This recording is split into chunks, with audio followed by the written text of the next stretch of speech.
Fact number 1। তিরঙ্গার 3টি রং, প্রতিটি রঙের আলাদা মানে আছে।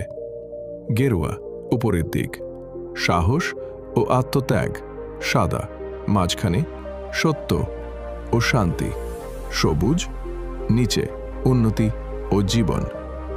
এই 3 রং একসঙ্গে ভারতের চরিত্র বোঝায়। Fact number 2।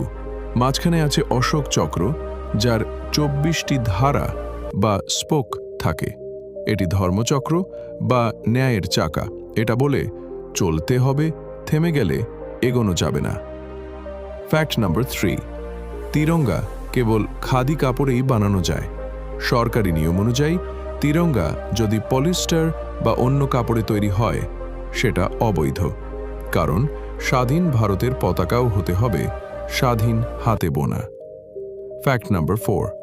ভারতের জাতীয় পতাকার ডিজাইন করেছিলেন পিঙ্গলি ভেঙ্কাইয়া।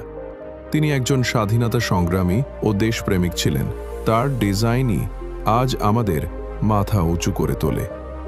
Fact number 5। জাতীয় পতাকা গ্রহণ করা হয়েছিল 22 জুলাই 1947 সালে। স্বাধীনতা পাওয়ার ঠিক আগের মাসেই ভারতের সাংবিধানিক সভায় তিরঙ্গা অনুমোদিত হয়। আর আজও সেই পতাকা আমাদের গর্ব, সম্মান আর আত্মপরিচয়ের প্রতীক।